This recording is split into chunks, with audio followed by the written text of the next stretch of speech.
Your show will go live in 5 seconds. 4, 3, 2, 1. You're about to hear a revolution in talk radio, Liberty Talk Radio, where the critical thinking will defrag your mind of propaganda-ridden viruses induced by mass media news programming. No BS here, just the facts. And now we present to you America's quintessential iconoclastic anomaly. Wow. In talk radio, your host, Joe Cristiano. Welcome, everyone, to Liberty Talk Radio, America's libertarian voice, broadcasting from our studio in Tulsa, Oklahoma, to around the world. I'm your host, Joe Cristiano, and this is your antidote to popular talk radio. Today, we are pleased to have a returning guest. His name is Michael Jordan Askew. He is a multi-talented young man. Unlike myself, when I was young, I was a goofball, knew absolutely nothing, and it took me many years to learn what he knows today. He is a tactical wordsmith, an aggressive debt removal expert, a guild master, consultant, trustee, and author, and his skills and crafts are so rare that most consider them extinct. Let's hear what he has to say about America's school system, and what the attractive alternatives might be to this bureaucratic and archaic system, which I abhor, which as people listen to this program know, that's one of my favorite subjects, and I can't stop talking more badly about our school system. I can't stop. Anyway, but you can stop me at any time by calling 646-652-4620. Remember, press the one button so we know that you want to break in if you're listening during a live broadcast. Jordan, welcome back to Liberty Talk Radio. Thanks, Joe. It's great to be back here. I'm super excited about our topic today. I know you're real passionate about it. It's something that's a big thing for me as well, and something that I've been real close to in the past few years. I've actually witnessed firsthand with personal knowledge how easy it can be to let your children learn on their own with a little bit of guidance and partnership as opposed to parenting or any type of traditional parenting method. It really lets them blossom and grow into their own person. And I'm talking children that are as young as 6 months to a year and a half old, to 2 years old, really show a high level of development of critical thinking skills and analysis of their surrounding environments. You don't have to watch over them and hover over them like a nanny and make sure they don't trip on a rock or poke themselves on something sharp, because they've learned these lessons themselves, which is the natural order of things. Right. So I'm super excited to talk about this. I really appreciate you having me back on the show, and we've got a lot to get into. Yeah, today's parents have been indoctrinated. They not only learned, they're indoctrinated to believe that you have children, and the very first thing you do when you have children is you abdicate all your responsibilities as a parent and you transfer them to someone else. You put them in daycare after 3 months, and then of course daycare. I have a daughter-in-law who was at one time a supervisor for the city in overseeing and monitoring the daycare centers, and she put her daughter in daycare when she was when she was young, and she said, I picked the very best place, and that turned out to be a fiasco. But as soon as people have children today, they transfer them to somebody else. First you go to daycare, and then from daycare you say, well, they have to learn something, so they go to school. You have no idea what they're learning, no idea what's happening to them, how their minds are being molded, and then you say, well, we don't have a very good relationship anymore. Well, you don't do anything with your kids. They're your kids. You should let them be, let them ask you questions, and then you should perform a duty as a parent to explain to them, where you have been, what you have learned, and so you have some sort of connection and tie with your children. That doesn't occur anymore. Or have I totally lost my mind at this point? No, you're exactly right. I totally agree with you on those points. I did hear you say the word duty, which is an interesting thing. It was something I was going to talk about. I will, however, touch on the first thing that you mentioned, which is the parents immediately are looking to divest themselves of the child because of the time requirements involved with, taking care of a small living being. Well, I think it's sort of ingrained, first of all, in society to abdicate that responsibility. It's sort of a social pressure, if you will. Oh, you don't put your children in daycare? What are they doing at home? You know what I mean? Or, oh, you don't you're not in a public school? Shame on you. Right. You know what I mean? So there is the social pressure. That does You're irresponsible. You're irresponsible for dumping your kids on somebody else. I love that. Again.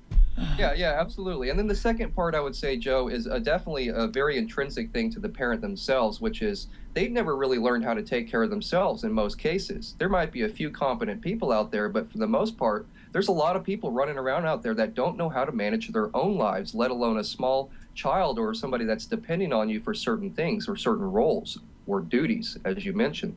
So I think that's the reason. Those are the main reasons why you're seeing what you're seeing.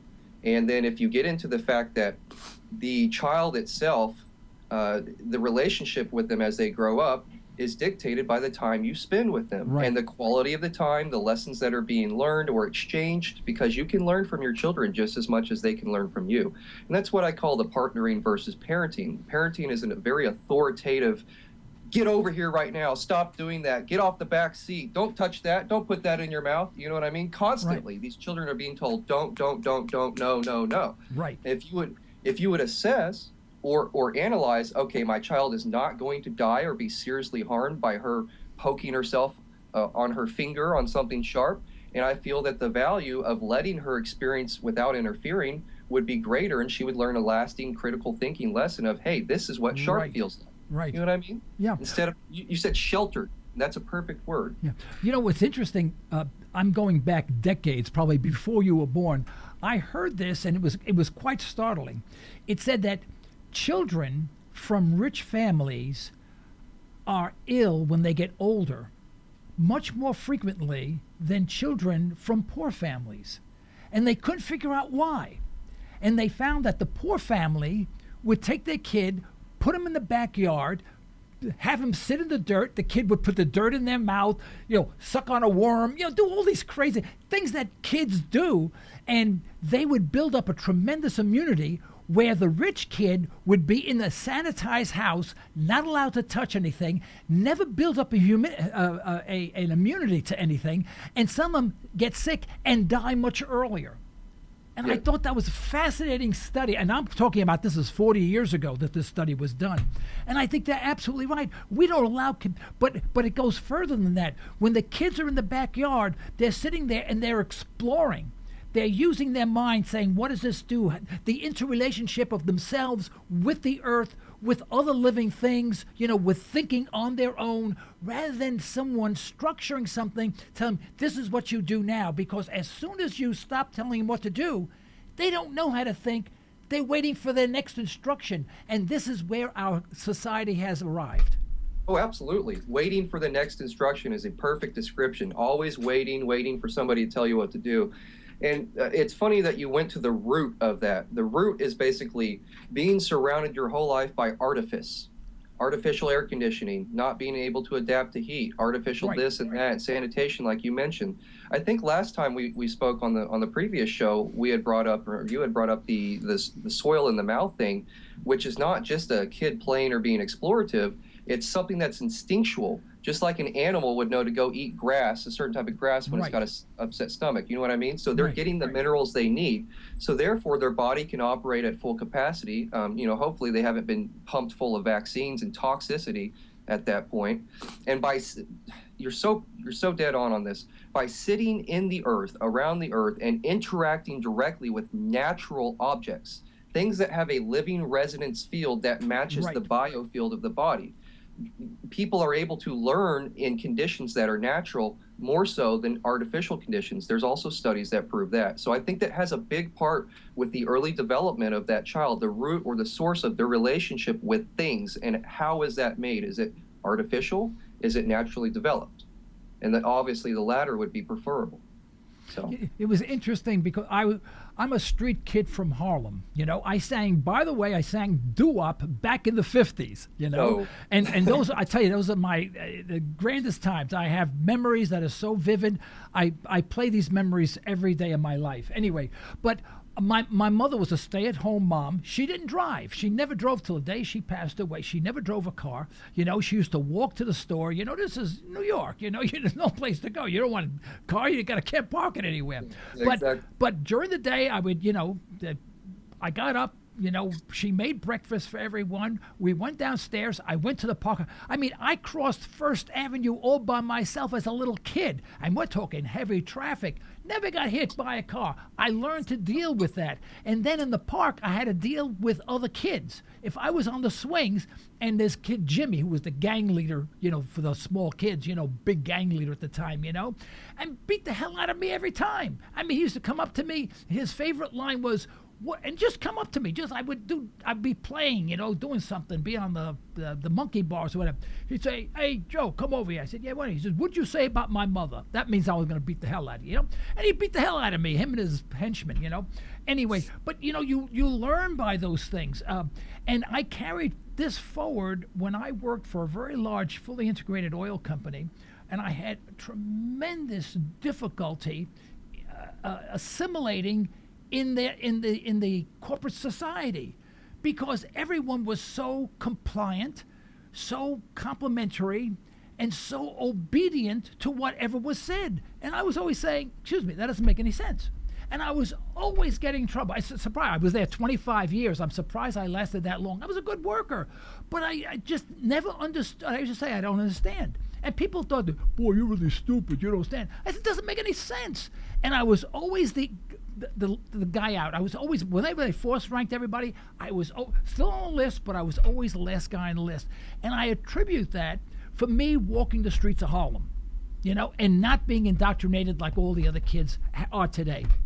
Well, I absolutely agree. It's the self-survival aspect that's really, really missing and most important, and that ties into what we just spoke about letting them interact with their natural environment. And that's essentially what you were doing.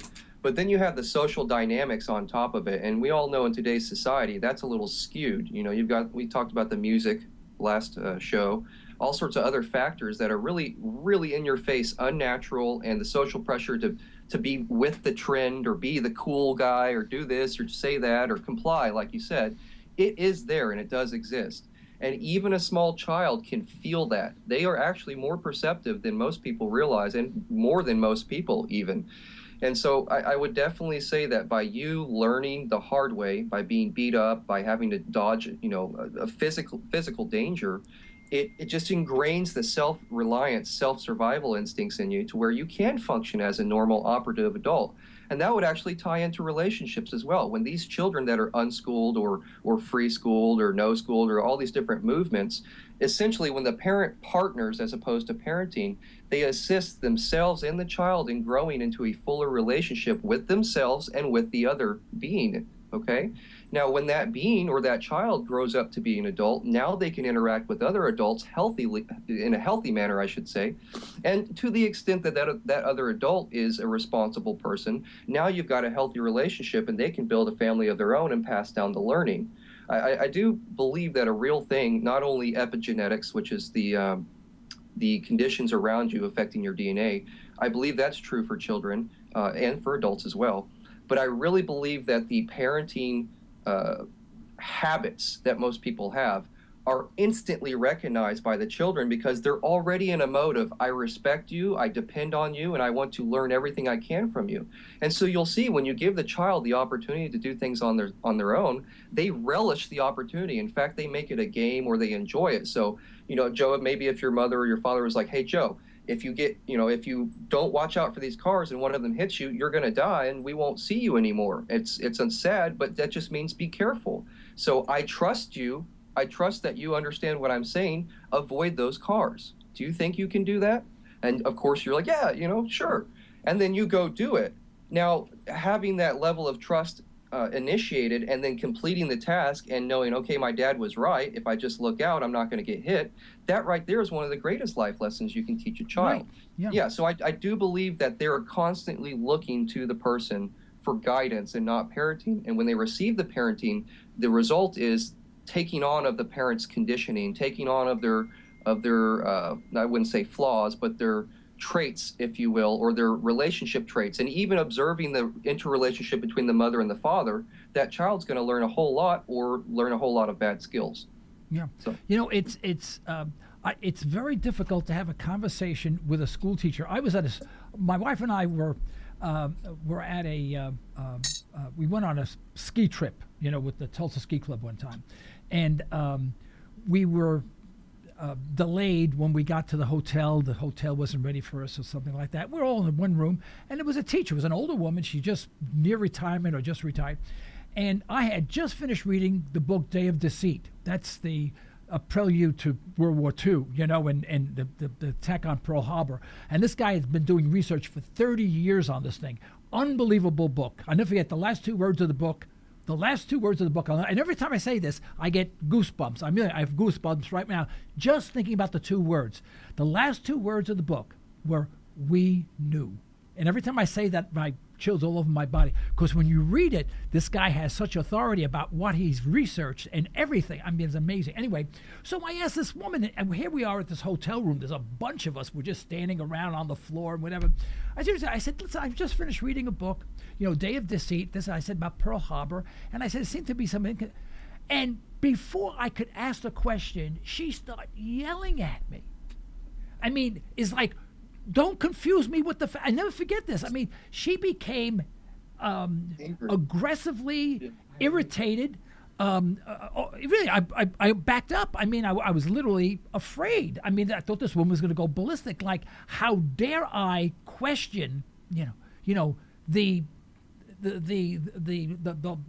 what I've been taught. This is what I've been taught. This is the way it is.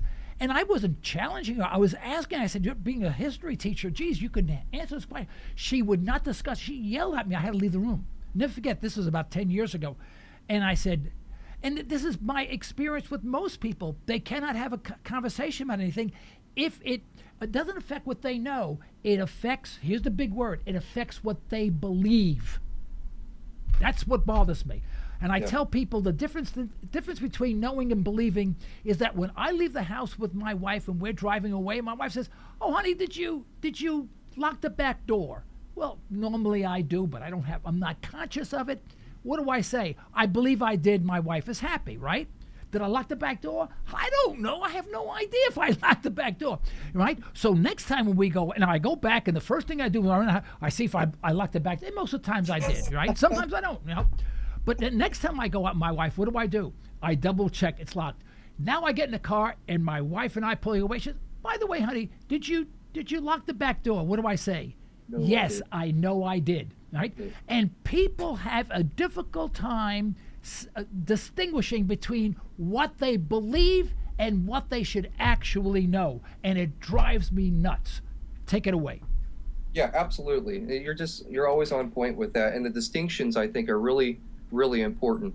And just kicking over to the children real quick, the distinction between right and wrong, I really think is a fallacy. I always believe in useful or not useful. And is it right useful or is it wrong useful? And is it right not useful, wrong not useful? Those types of things. Try to get that, listeners, around your head. It's a little difficult concept. But Joe, the distinction between knowing and believing is something that happens every single day, and it has to be taught to the child, right? Johnny, you're welcome to have your beliefs. I love you and I want you to grow into your own person.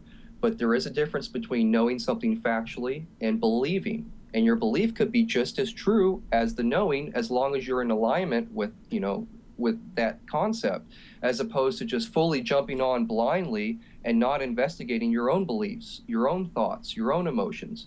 Instead of being caught in the emotions, actually learn how to perceive the emotion as either useful or not useful, and it takes away the power, right? You can still feel it, and these are things that we need to be teaching our children on how to not control their emotions. You hear a lot about controlling emotions, but to distinguish, what do I think about the emotions that I'm feeling right now? And am I thinking about something based on this loop of emotional energy and getting stuck in a wheel, like I call it the hamster wheel that most people get stuck in, right? Right.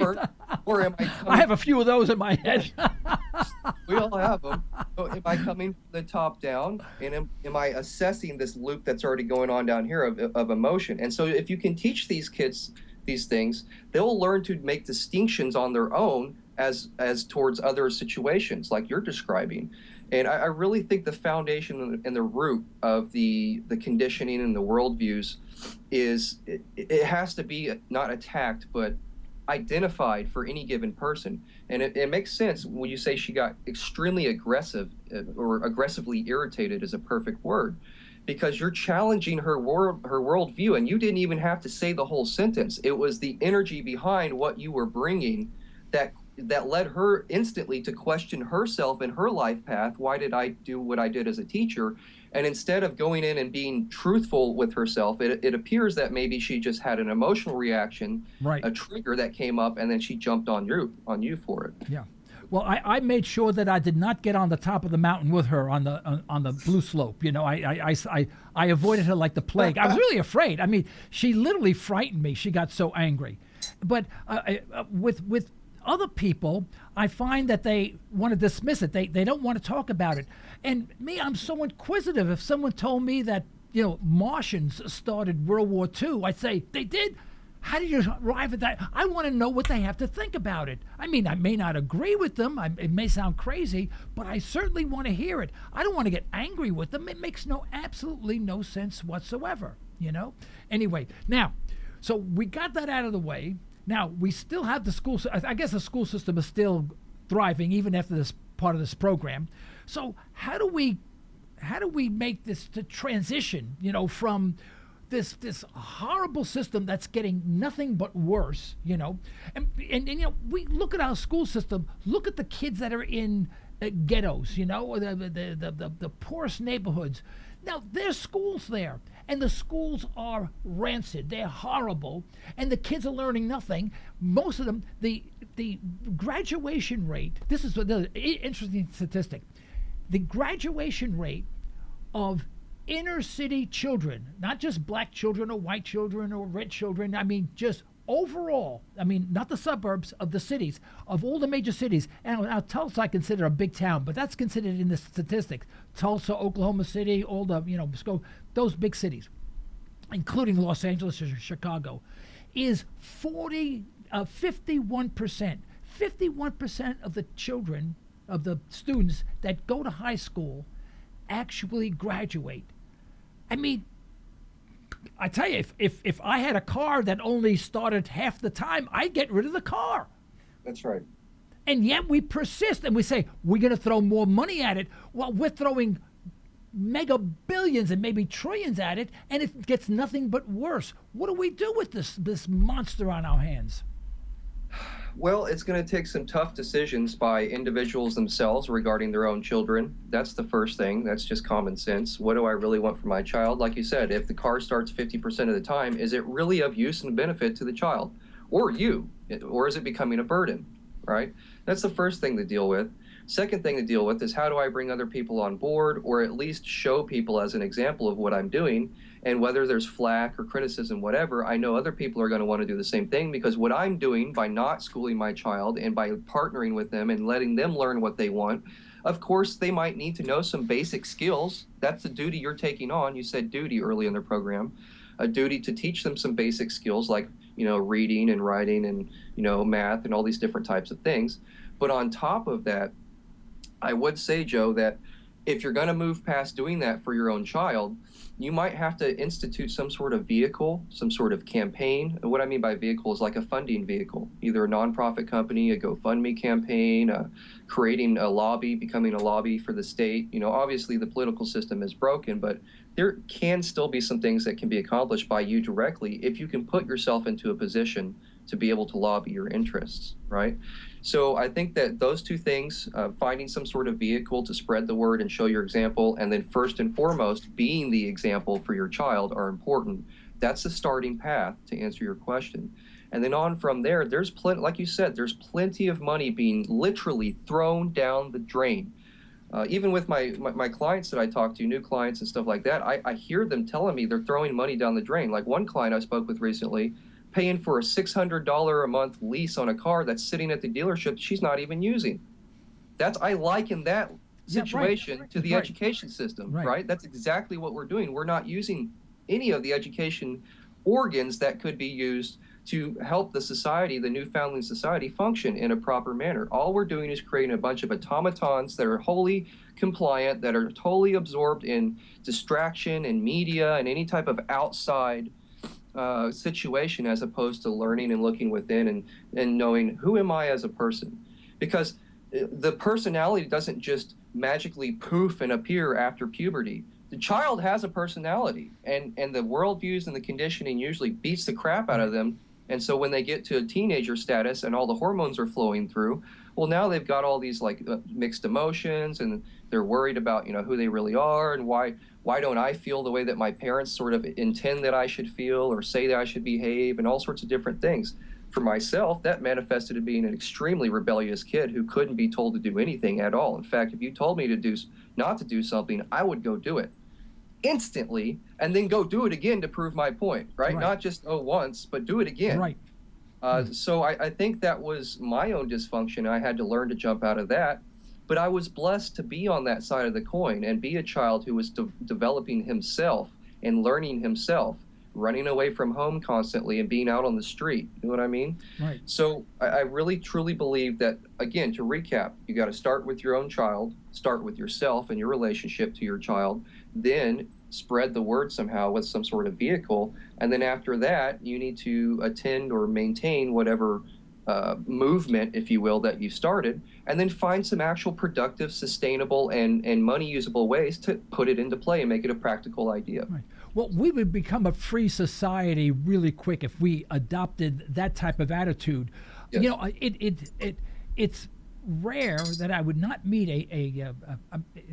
it's rare that no, I have not met so far. Let me put it this way: I have not met so far a young person who has been homeschooled that does not have a relatively stable and loving family life, and the child who likes to talk and discuss even issues that older people, avoid talking about. They always seem to be well beyond those children who go to the government schools, and the evidence is all around us. There's no evidence to the contrary, and yet we continue to do the same thing. Now, the government, I suspect, doesn't want the likes of you and me talking about this because they cannot control the population. If everyone was homeschooled, we would not have the government we have today. We would not have the wars we would have today. We would not say stupid things like "thank you for your service." What do you mean service? They give you a gun, they teach you to become a killer, you go kill somebody that you have no idea who the person is because someone tapped you on the shoulder and said, "shoot those people," you shoot them, and I say thank you for that? I don't think so. Not that I'm against the military. I want everyone to be in the military on our soil. I want to be in the military. Give me my AK-47. If they come to my block, I'll blow their head off. Why don't we just... The government is deathly afraid of individuality, and the students are losing all of their individuality. Yes. Yeah, absolutely, Joe. You hit a real big point for me is the government. I would say first and foremost, if you look at an example of Switzerland, they're doing exactly what you're talking about. Right. Every single man, woman, and child at 12 years old or older is taught how to use a gun and how to defend their family and their abode in their country. And all of their military exercises are done on their soil, domestically, like they should be, instead of running around, blowing everybody up, destabilizing countries and economies, making money off of it because the two parties that are fighting are really working together behind the scenes. Or there's instigators like the Rothschilds or Rockefellers, George Soros, J.P. Morgans, all these different peoples, right? And then also, now you have a nation of sheep if you're not doing this thing. It's just people that are constantly being subservient to what the government wants. And I'll say this, there's a lot of good people in the organs of government. There's various factions. Unfortunately, the factions that are negatively oriented have been in place and sneakily, in secret, and have developed so many mass amounts of sourcing of funds that's really hard to eradicate them. It's like a hydra. You cut off one head and two more grow up. Right. These different black budget programs and whatnot. And so as long as the money is funneled and focused towards doing that, then you're going to have the military police state. You're going to have the national debt, which is phony. You're going to have all these different things, the failing education system. And I truly, truly believe that they are trying to prevent the awakening that you're mentioning. We'll say this. If you were to be trained and stay on your street and teach your children how to be trained and security wasn't an issue, what would most people worry about, right? Like everybody's worried about, security, of food and water and shelter and not being, hit by a terrorist attack or whatever. Well, if every single man, woman, and child in that country is ready to pop off at any second, ready to go and support each other, that itself fosters a community value that can then be tied absolutely. into education. Right. Yeah. Jordan, could you hold on for a second? We'd like to Yes. stop for station identification, just about 60 seconds. Would you stay with us and we'll come right back? Absolutely. Folks, you're listening to Liberty Talk Radio. With us, we have Jordan Michael Askew. We're talking about our school system, its ramifications for society. We're going to stop for a station identification. Please do not go away. Stay with us and call in 646-652-4620. Dial 1 and we'll know you want to break in. We'll be right back. Express Test is your go-to company for on-site occupational health testing services. That's right, we said on-site. That means we will meet you at your facility for a free health and occupational safety consultation. Express Test specializes in hearing conservation, respiratory protection, and employee safety. We can help you establish viable programs tailored to your business and employee needs. For your free consultation, call 918-743-2929 or visit us at expresstest.com. That's 918-743-2929 or expresstest.com. Ranch Acres Audiology is about caring, about getting the most out of life, about personal attention. Sometimes helping someone with their hearing is really helping them with more than just hearing. That's the goal of my practice. That's what my goal has been for 20 years. You're invited to attend our next free Lunch and Learn seminar. Call us today, 918-749-7711. This isn't your typical talk radio show. This is Liberty. Liberty Talk Radio.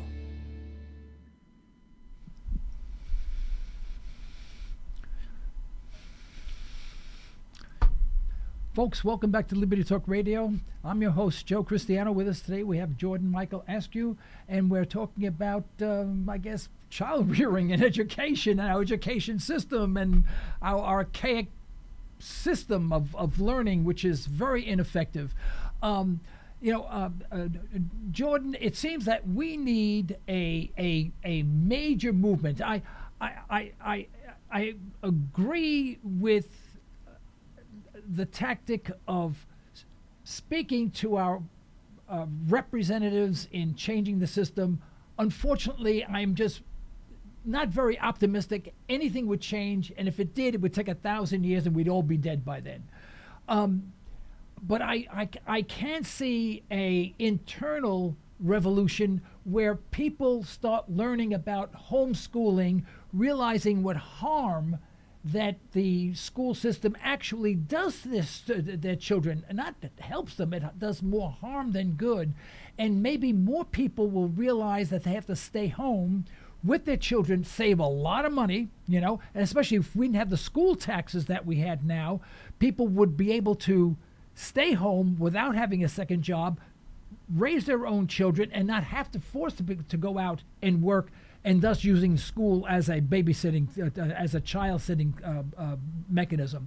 So it seems to be all intertwined, but if we only can keep the students at home, the parents at home, one of the parents at home, while the other one works, like the good old days, like it's been forever, by the way. Not only the good old days, you can go back 200 years, you can go back 2,000 years, you'll find the same system. It's just recent that the government is now taking over the children as they approach the age of 3 or 4 or 5 years old. So we need a program that's consistent with Mother Nature, if you will. What do you think? How should we do that? I'm totally on board with that. I really like the things you said about the political system. I do agree that it's completely broken because it's designed to be broken. It's designed to be a farce and a shell. That's all it is. Now, there are some things that can be done with recalling politicians. Those have been successfully done, but you have to get enough people behind you first. And again, that speaks to what you were saying. You got to go and get this movement going. People need to stay home. I think that there's a lot of reasons or excuses that people would bring up in most situations. If they would really just look at why they're using the excuse, they would realize it doesn't apply, because if they would do the thing that they're excusing themselves from, it would remove the excuse from existence and they would have a successful result. So what I mean by that is, like you said, if people would go into school, take their children out and stay home with them, they think, oh, well, now I don't have the time because I've got to work and I've got to do all this. Well, you can actually sit there and save all this money on schooling, on cost, on, lunches, on all these different types of things that are just incidental over the course of the year. And what you're saving in that cost and what you're gaining in the value of having a competent, functional adult as a result grow up in your household, that's just the cost to value is unquestionable. The cost is so low and the value is so high. So that being said in itself is a major reason and a wiping out of any type of BS excuse to not do that in the first place. And then an ancillary or secondary benefit would be that the parent might actually change their relationship with society and with work. Okay, well, I love my child and I'm more motivated now to spend more time with them. So as opposed to not ever seeing them and just continuing on my dreary, I want to shoot myself in the head day-to-day, hourly, bill-to-bill life, right? Maybe I might have some ideas or passions or inspirations that are sparked by the relationship and the interpersonal interaction with my child that I'm having right now at home. And who knows, I might create a business idea. I might, partner with some powerful person that I know in my community to make these things happen. Something will align in your life and align to the vibration that you're at when you finally accept something for what it is. So just accept that the better thing that you need to do for your child, if you're really being responsible, a responsible partner, right, as opposed to a parent, is to make sure that everything is benefiting them to the fullest. And if it's taking away from them or not beneficial, get out of it. Get the hell out of it. And don't make excuses. And so by doing that first, all the rest of the factors in their life that are stressful will fall into place, and they'll find that they build a more cohesive relationship, and the child will respect that parent more for doing what they want. Yeah. Yes. When a child stays home, what they learn is practicality. They learn things that are practical. They may learn to maybe garden in the backyard, or even if they had an interior garden on the windowsill or whatever. They learn to and I know this sounds old-fashioned, but my mother used to sew. She had the old-fashioned sewing machine with the pedal, It wasn't electric. We didn't have that then, But you learn things that were necessary to survive at home. When you go to school, you learn everything that's impractical, stuff that you don't need or use. And everyone admits, even the best school kids will admit that everything that they studied to pass the test, they forget 2 minutes after the test is over, and when they leave, they don't leave with any practical skills. They leave with a mumbo jumbo facts that are irrelevant to their lives, and there's no connection anymore between actual working, developing something, creating something, and their own lives. They go to school, they take a test, they come home, they watch television. Man, we're down the wrong road. We got to change this, Jordan. Yeah, absolutely. It has to change, and it all starts individually. Any of your listeners that are listening really need to take a really hard look at themselves. How have I been parenting, and how can I move out of parenting into partnering so that I can not only help myself but my child? And I really got to say this, Joe. It kills me to hear what you're talking about, because it's so true. They go in there, and the social pressure to do well on the test because you are looked down on by your other compliant lackey classmates that are doing well and are considered smart because they know how to write check A or check B, right? They've just figured out how to check the right box. Oh, wow, that's a good skill. Way to go. How's it going to help you in your life other than to make you subservient to the system in all sorts of other ways? Now, the one child, and this just kills me, the one child that actually is creative and hasn't lost that is looked down upon as being unruly, irresponsible, not doing well in school, having problems, and they're either heavily medicated. Oh my God, don't get me into that. They're either heavily medicated, or they're actually peer pressured into falling into line by either beatings or social making fun of them all the time, or bullying, or whatever the online social media bullying, all these different types of things that have evolved. These kids are using these social media platforms to instantly comply with these trends. If you're not on board with this, I'm seeing this in 6 and 7 year olds and people that I'm around that have children. I can hear them talking and discussing in a very disjointed, not conducive manner. Like they can't form words or sentences properly, and the words and sentences they do form, Joe, are usually about the new Pokemon game or the new this or the new that, and how, what's his name over in row 2 behind him doesn't have it, and he's a dumbass or something like that. You know what I mean? Yeah. As opposed to me having personal experience. I lived on an eco village for about 3 years. I still live there. It's called the Garden of Eden in Kennedale, Texas. They are one of the shining examples of no schooling and partnering that I've ever seen in my life. The children is Kiki and Noki. Kiki, I believe, is 3 years old. Noki is 1.5 years old. They are some of the smartest children I have ever met in my life. They speak like adults. They actually, I've watched Kiki contract and negotiate another person out of their smoothie, right? I love it. This person was drinking a smoothie. She's like, oh, I don't really like banana. And Kiki was like, well, I'm sure if you don't like it, somebody else will have it. I'd be more than happy to take it from you. This is a 2.5-year-old at the time, right? And so I asked Noki, hey, how's it going? And Noki's like, oh, I'm doing well. I was just in the garden today. She's 1.5 years old. Yeah. They can identify every single vegetable. They can identify every weed by name. They know what not to eat and what to eat. It's crazy. And they learned it all on their own. Yeah, but I'll bet you they don't use the word awesome about 500 times a day. That's true. Oh, I hear that term, I go nuts. Oh, man, that's awesome. Oh, this is awesome. This is, can't you think? Can't you say anything other than that? I had an epiphany. I had never done well in school. I had never done well in corporate America. And I just was always thinking differently. And I was always struggling to sort of fit in. I could not fit in. And this is towards the end of my career. My boss came in. And this was after attending a meeting with him. And he came in, never forget, he came in, closed the door, sat on the chair, and then leaned the chair back on the wall, sort of like so, on an angle. And he looked at me, and I said, what do you want? He said, how do you do that? And he was the first person to ever question the way I was thinking.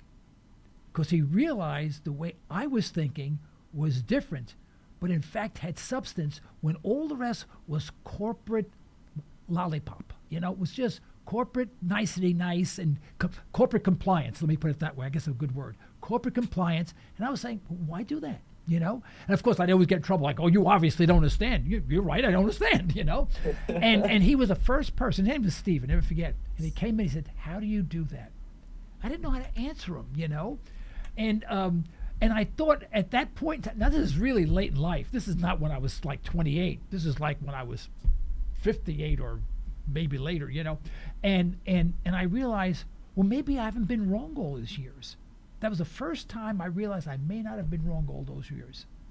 And it made me even more adamant that I should continue on that path. And when I retired, well, I didn't retire. I got fired actually after the company was sold, and the other new company sold me out. They wanted me out quick, and I couldn't. By the way, I ran out. I didn't walk out, And I was so anxious to do something productive that I passed by. Now, I was eligible for unemployment for a year because they fired me, no cause. They just closing the place down, I went to the unemployment office and I looked at the unemployment office and saw the people standing there. I went, I can't do that. I can't. I never filed for unemployment, never collected a dime, started a occupational health testing company, which is now the biggest in Oklahoma. And this is a guy who no one understood, that didn't make any sense whatsoever, couldn't add 1 and 1. I mean, he was totally worthless, And I said to myself, I was in the wrong place all these years, unfortunately. But anyway, and I opened 5 audiology practices for my wife, and I can't even spell audiology. But my point being is that it's because I didn't memorize anything. I was always questioning things. I don't know why I was like that. And maybe because I was at home, my parents were home with me. I was out on the street. When Jimmy came up to me, beat the hell out of me. I mean, you learn those things, and you learn to think independent of mainstream propaganda, because I was never part of that mainstream. And as a result, I always did very poorly when I had a job or when I was in school in mainstream. Well, it's interesting you speak to your success in business and then tie that in with not having to learn or memorize all these different things and being indoctrinated. I think it's exactly the cause and the root of your success. And I'll explain it this way. You've instinctively developed a level of trust with yourself, and because of the relationship that was so close with your parents, you trust them as well. You trust that everything that you're learning is correct, and that the things that you haven't learned yet are not necessary in your life just yet, and when they do come to you, you'll be able to accomplish them. A lot of people go into things and say, oh, well, that's too hard because I don't know that, or I don't know how to do this, so I don't want to do that, as opposed to being open to the possibility and the reality. Like you made a joke, I don't even know how to spell oneology, but you didn't need to. You just knew that you were capable of doing what you needed to do, and regardless of whether it was called oneology or, Shazam or whatever, right. Whatever you're doing, like a production on a show in a Broadway, it doesn't matter what realm of life you're in. Even if you haven't ever done it before, you can do it if you make yourself available to the possibilities or realities wherein that is the result. What I mean by that is, there's a lot of new agey guru guys who are like, oh, you manifest your own reality. Yes, to a certain extent, that's true. There's some environmental conditions, right? You know what I mean, that are playing a factor in interpersonal relationships. But for the most part, if you like hot dogs from 7-Eleven and you don't have a car to get to a 7-Eleven and you really want a hot dog and you're thinking about it all the time, well, guess what you're going to manifest in your life? A ride to the store, and you're going to go get a hot dog. Right. So if it can be done on something so simple and stupid or inane as a piece of food or a food item, you can do it with huge concepts or levels in your life. And the only thing stopping you is the perception of it. Just like the perception of parenting is the only thing stopping them from developing a real relationship with their child. So again, I will bring it and close it into one word: trust. Okay, and then from that trust stems the self-reliance and the confidence that you needed to become successful. And I think that it was a perfect model that you brought up, living on a farm and growing up with your parents and learning these valuable homesteading survival skills. It allows you to trust yourself enough to know that no matter what happens, whatever field you end up in, you will succeed, and therefore your result is success. Yeah, actually, it helped me not being stuck in this paradigm of learning that we have today. Because when my wife, she's an audiologist, and she had a partnership with these otolaryngologists and big practice. And she came home crying one day. She says, I don't like to work there anymore. I want to quit. I said, fine. She says, I want to open my own practice. I said, great. And she had gone to seminars for years, 20 years, gone to seminars, and she had books upon books on how to open your own practice. I never forget this. This is like it happened this morning. This is how clear it is. And she walked in and she had them all piled up in this corner. It must have been, I'd say, about 2 to 3 feet high, And she went for those books to, how to open your own practice books, which she had dozens of them. I said, don't go there. Don't touch that. I said, Saturday we'll open a practice. She said, what do you know about opening an audiology practice? I said, absolutely nothing, but we'll find out when we get there. Yes. And she has been very successful ever since, but I am the backbone of the running the practice, not the audiologist. I know nothing about audiology. I would be dangerous even to spell it, but it was interesting that it all came to fruition at that one point, saying that if I had gone and I had been obedient, I would still be reading those manuals, and would not have opened up one practice. That's right. And they'd be sitting on the shelf collecting dust somewhere, more than likely. And people order a weight loss program or something like that, and they just open the DVD once, or sometimes don't even open it, right? Yeah. What's the point? Right. Well, the point is you knew instinctively that all it took was for you to just make the decision. But because you're still scared to make the decision, and actually doing what you ordered would represent you taking a step forward, well, that's scary, and you don't know how to do it because it's like this catch-22 paradox. Well, you don't know how to do it, so you won't do it, but you can do it if you do that and you don't want to. It's like this weird, like, self-defeating sabotage thing I see in people constantly. So, yeah.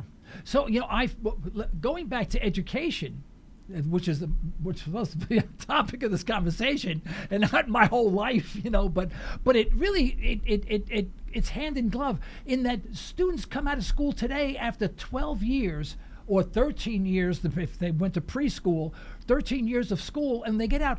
They can do nothing. They know nothing. And if you said, hey, you want to open audiology practice? They wouldn't know where to start. And I didn't know where, but they wouldn't know. They would be frozen in time. In other words, they would not know to take the initiative. They'd be waiting for someone to tell them what to do.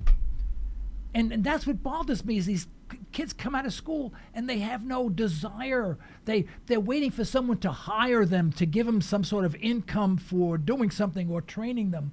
And it just seems that we're on this path that just keeps on degrading the entire fabric of society, because of those that are coming in that are supposed to be supporting me because of my Social Security, unfortunately, they're not finding jobs because they're incapable of doing anything, and they don't have the initiative to start their own business when they can't find a job.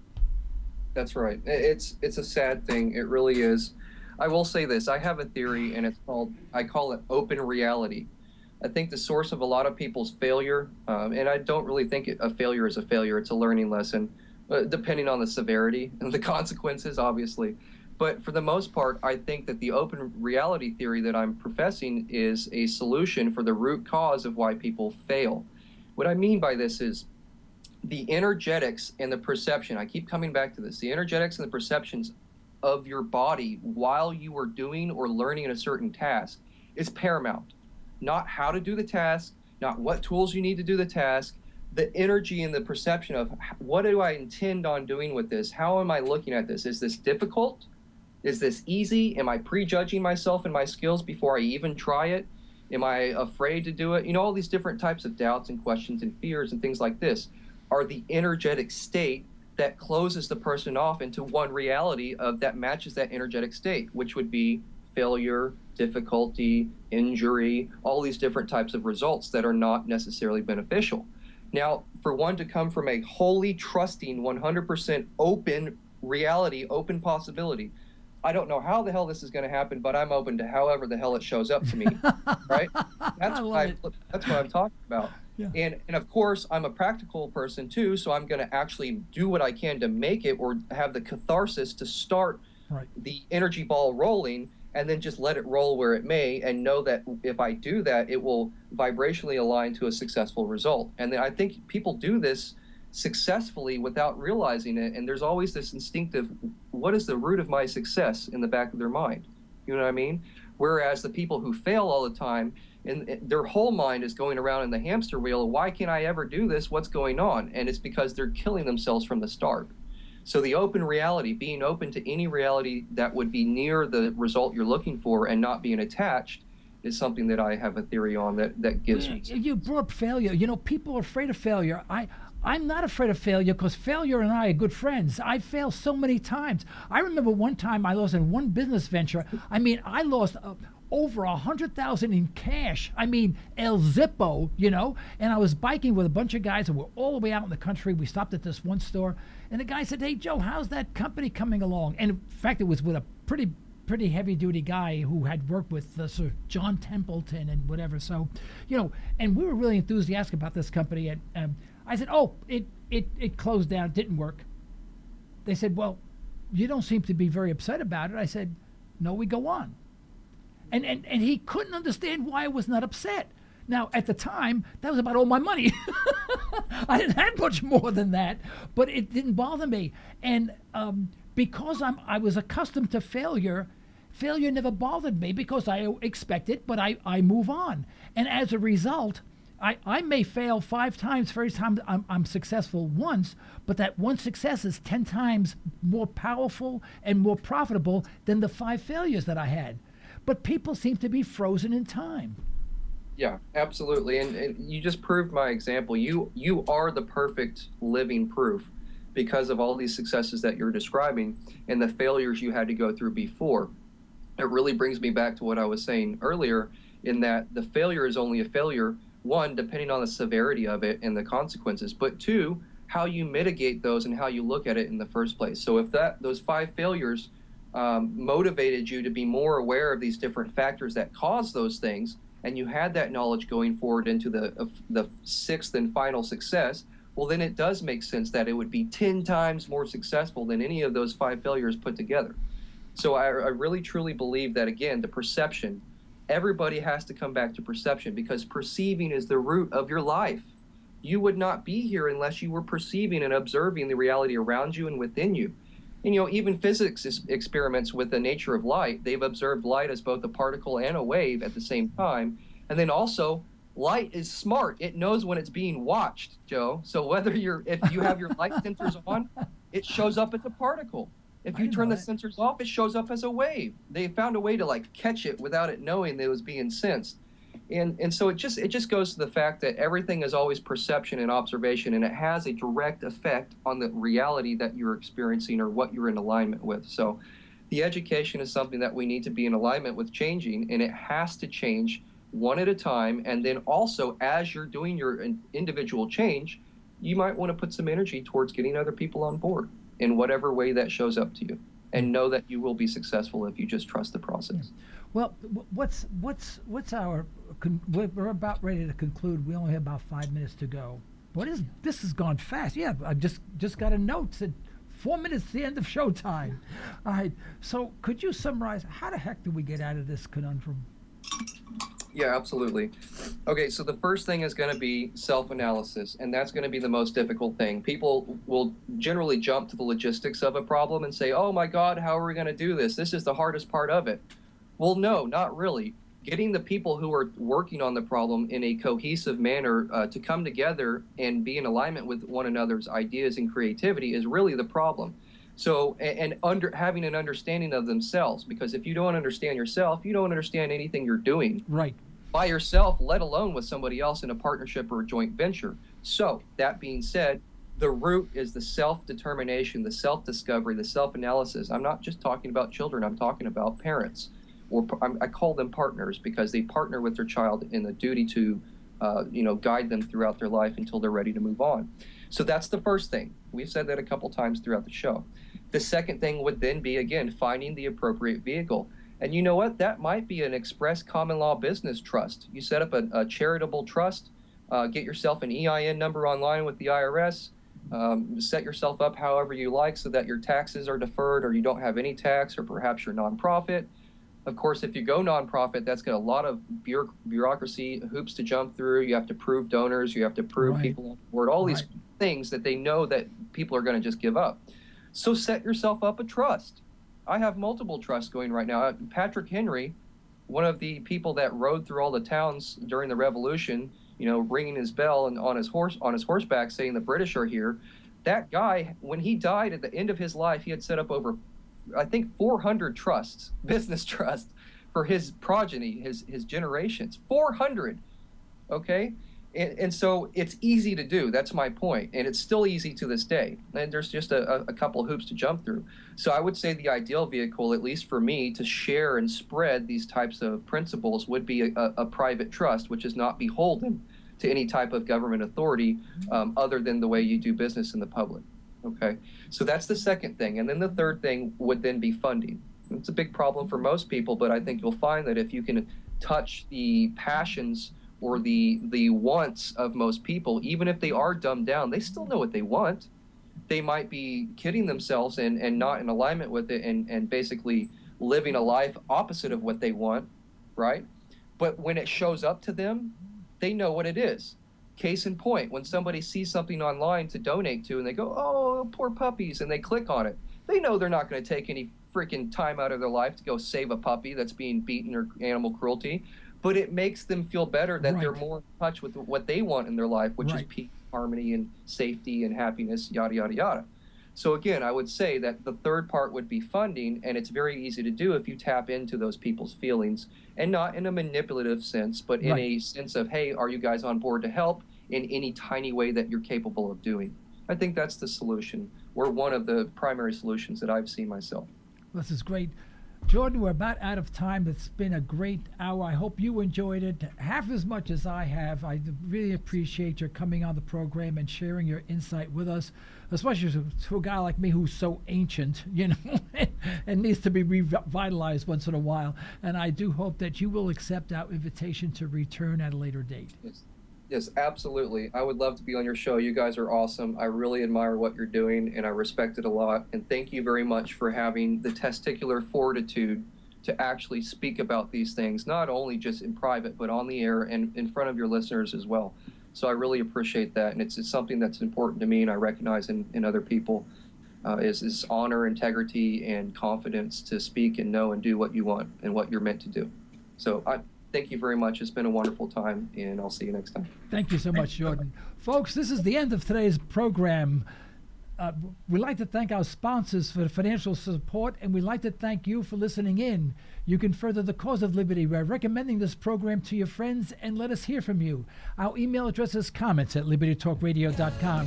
Remember, you're either allowing your liberties to be taken away or you're striving to protect them. Unfortunately, folks, there is no middle ground. Until next time, this is Joe Cristiano. You've been listening to Liberty Talk Radio. Stay well, stay tuned.